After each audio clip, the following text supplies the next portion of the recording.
Bonjour, ravi de vous retrouver chers amis. En cette fin de mois de novembre, je vous accompagne avec grand plaisir afin de préparer les fêtes de fin d'année. Et le succès de la recette de vendredi dernier, qui est la confiture de Noël, que vous pouvez bien sûr retrouver sur Gourmandise TV, eh bien ce succès me pousse à vous proposer encore une recette extrêmement gourmande pour ces fêtes de fin d'année. Aujourd'hui, une blanquette de boudin blanc au Riesling. C'est un véritable délice, très facile à faire, économique, et je voulais profiter de cette occasion pour vous souhaiter évidemment à toutes et à tous une bonne fin d'année. On est ensemble sur Gourmandise TV, vous le savez, chaque vendredi soir dès 18 h pour recette de fête. Alors, tout de suite, les ingrédients pour notre recette, mais juste auparavant, regardez. Elle est là, c'est la couverture du livre, chers amis. Ce livre que vous attendiez tous, ce livre de recettes qui est sorti un tout petit peu plus tôt que prévu, puisque c'est le 24 novembre que j'ai eu le grand plaisir d'apprendre qu'il était enfin disponible. Alors, je vous souhaite un bon régal, évidemment c'est le titre de ce livre, j'en reparlerai plus longuement une prochaine fois, mais celles et ceux qui l'ont déjà acheté, je voulais vous remercier du fond du cœur. Il est disponible sur le site Amazon. Je vous mets le lien juste en dessous de cette vidéo dans le premier commentaire. Profitez-en, attention au délai de livraison avec les fêtes, si vous voulez l'avoir au pied du sapin. Voilà, je vous souhaite un bon régal, je suis très fier, très heureux de vous avoir écrit ce premier livre de recettes de cuisine avec 44 recettes gourmandes. Tout de suite, la recette gourmande du jour et la liste des ingrédients. Je vous souhaite donc un bon régal.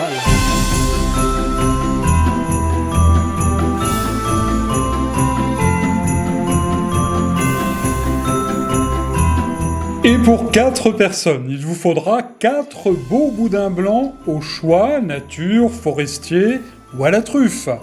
2 carottes, 1 poireau, 2 échalotes, 2 gousses d'ail, 200 g de champignons de Paris, 15 centilitres de bon Riesling, 5 centilitres de jus de citron, 20 centilitres de crème liquide, 1 jaune d'œuf, 30 g de beurre doux, le sel et le poivre du moulin.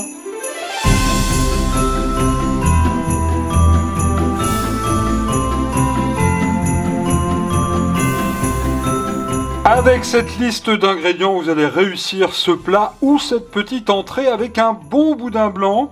Alors celui-ci est forestier avec des petits champignons, on peut le voir ici à travers la peau.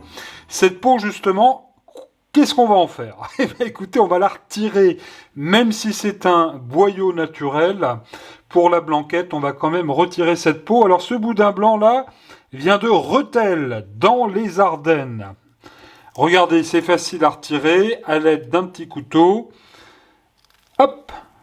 Regardez, c'est fait. Alors ensuite, il va s'agir de couper des petits tronçons de boudin. Alors ils vont faire environ, regardez, 1 cm, 1 cm et demi d'épaisseur. Et je les coupe légèrement en biseau. Bon, si c'est tout droit, ça sera aussi bon, hein. Voilà. Alors ensuite, à feu moyen, dans le chaudron de la mermitraille, je viens de mettre les 30 g de beurre et on va y déposer nos petits boudins. Alors l'idée, c'est juste de les faire dorer un petit peu sur chaque face. Attention, j'ai pas dit brûler, dorer, belle dorure parce que ça fera plus joli dans la blanquette et puis ça va dégager un bon goût bien sûr. Alors on y va vraiment à feu moyen, on surveille, on remue de temps en temps pour que nos petits boudins blancs donc soient bien dorés de chaque côté. Attention, on va pas les cuire complètement là, hein. C'est juste histoire de leur apporter un petit peu de scintillement pour les fêtes. Alors surtout, vous remuez bien, et voilà, regardez, là le résultat est très bien, on obtient juste une petite coloration comme ça. Alors, à ce stade de la recette, on va débarrasser les boudins du chaudron dans un bol. Puis je vais profiter que la graisse est bien chaude, que le beurre est bien chaud. On va y faire revenir gentiment les échalotes. Alors je me suis appliqué quand même, hein, c'est Noël, alors je les ai coupées quand même relativement finement. Voilà. Alors à feu moyen toujours, hein, faut pas que ça brûle, hein. On prend le temps de faire la cuisine pour les fêtes. L'ail, pareil. Coupé assez finement aussi. Plus ça sera fin, plus ça va dégager ses bons goûts. Un petit coup de cuillère en bois. Vous allez voir, ce plat sera vraiment formidable pour les fêtes. En plus, c'est quand même relativement économique, bon marché. Choisissez donc un bon boudin artisanal chez votre boucher de quartier plutôt qu'un boudin industriel. Vous allez quand même vraiment vous régaler. Alors, c'est un petit peu plus cher, mais enfin, pour les fêtes, on peut faire un petit écart. Alors, à cela, je viens ajouter le poireau, coupé finement aussi, vous le voyez. Ça va venir fondre gentiment. Et j'en profite aussi pour mettre les carottes, coupées en toutes petites rondelles assez fines aussi. Alors, il faut vous dire une chose aussi, c'est que plus c'est coupé fin, mieux ça cuira, et ça cuira évidemment plus vite. Quelques minutes après, tout ce petit monde a bien sué. Voilà, ça dégage vraiment un bon parfum déjà. Ça sent très très bon. Alors, tout de suite, chers amis, on va mouiller au Riesling.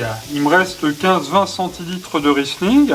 La mère mitraille ayant sifflé les 3/4 de la bouteille hier soir. Voilà.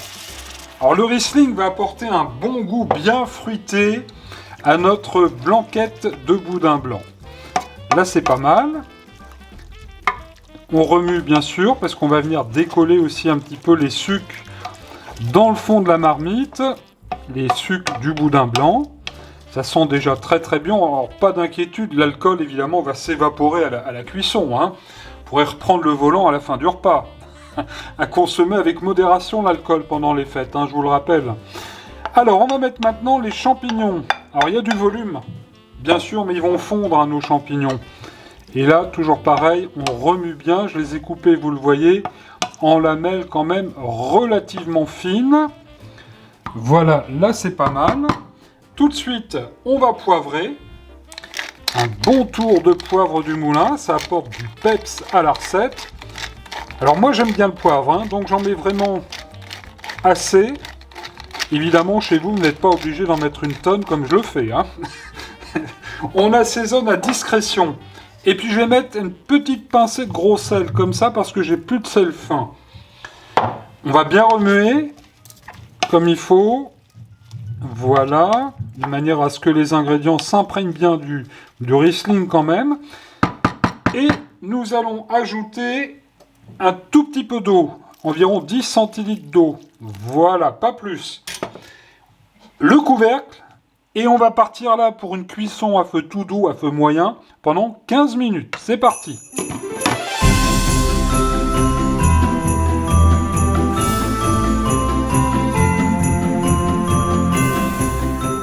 Retour en cuisine! Ouh là là là là! Quel parfum déjà! Ça a bien diminué, bien fondu, hein, regardez. Et puis il reste encore un tout petit peu de sauce, c'est ce qu'on veut parce que figurez-vous qu'on va avoir besoin de cette sauce pour faire notre blanquette. Alors, tout de suite, on va mettre la star dans la marmite. Il s'agit bien sûr du boudin blanc. Voilà. Bon, j'en ai, pour tout vous dire, on va faire une petite confidence, manger quelques tranches entre deux. Ben oui, il me faisait de l'œil, c'était extrêmement tentant. Alors on remue bien. Regardez déjà, ça va avoir bonne mine et ça aura encore meilleure mine lorsqu'on va y mettre tout de suite la crème. La bonne crème qui va apporter de l'onctuosité. Voilà. Et là, on va bien remuer l'ensemble. Regardez, ça commence déjà à être très joli. On va laisser diminuer tout ça de façon à ce que notre sauce nappe bien nos morceaux de boudin. Surtout, c'est très important de bien remuer. Et on va poursuivre la cuisson. Voilà, là c'est pas mal. Avec le couvercle, on poursuit la cuisson 10-15 minutes à frémissement. Allez! Et pendant que ça fristouille, je suis venu mettre le jaune d'œuf dans un bol. On va y mettre tout de suite notre jus de citron. Et là, avec un petit fouet de dinette de la mère mitraille, on va bien remuer tout ça. Le jaune d'œuf, on va l'ajouter tout à l'heure à la fin de la cuisson parce que ça va venir lier un petit peu notre sauce Et puis ça va lui apporter aussi une jolie couleur. 15 minutes plus tard, ouh là là. Franchement, ça sent très très bon. Là, rien qu'en enlevant le couvercle, comme dirait l'autre, je viens d'en prendre plein les mirettes. Non, franchement, ça sent bon. Regardez comme c'est beau. Ah, c'est vraiment impeccable. Alors là, on va tout de suite éteindre le feu sous la marmite. Je vais quand même contrôler, mais enfin, j'ai pas de doute, je vais contrôler quand même la cuisson. Bon, le boudin, il n'y a aucun problème, hein, vous voyez, puis c'est bien tenu. Si on avait laissé la peau, ça aurait eu tendance à éclater et à pas faire très joli. Les carottes sont cuites aussi. C'est parfait. Et c'est à ce moment-là, chers amis, que nous allons mettre tout de suite l'œuf et le jus de citron dans la marmite. Voilà, ça a effet, je vous le rappelle, d'épaissir un tout petit peu la sauce, de la colorer aussi. Et le jus de citron va apporter un petit peu d'acidulé dans cette sauce blanquette qui est tout à fait merveilleuse. Regardez, ça c'est vraiment très très bien. Et au final, on va mettre une bonne cuillère à soupe de persil. Voilà, on va bien remuer. C'est un plat que vous pourrez préparer la veille sans aucun problème et réchauffer le lendemain tout doux pour vos invités au moment de servir, soit en petite entrée ou alors en plat principal. Là, il n'y a plus qu'à dresser dans le plat de service. Et avec cette bonne sauce, prévoyez pour vos invités du bon pain de campagne. Ah, c'est généreux, c'est Noël, hein. Nous allons mettre un petit peu de persil pour terminer. Regardez-moi ça, chers amis, pour les fêtes. Ça, c'est un succès garanti. Oh là là. C'est franchement divin. Je vais vous dire quelque chose, chers amis. Je vais vous faire une confidence. Il y a des moments où je m'étonne moi-même. Tellement c'est bon. C'est très facile à faire. Franchement, prévoyez un bon pain de campagne, parce que cette petite sauce, divine aussi. Je vous souhaite une excellente soirée, passez un bon week-end, faites un essai, faites cette blanquette avant Noël, vous verrez, vous allez vous régaler, et vous régalerez aussi vos invités. Quant à moi, je vous souhaite évidemment un bon régal.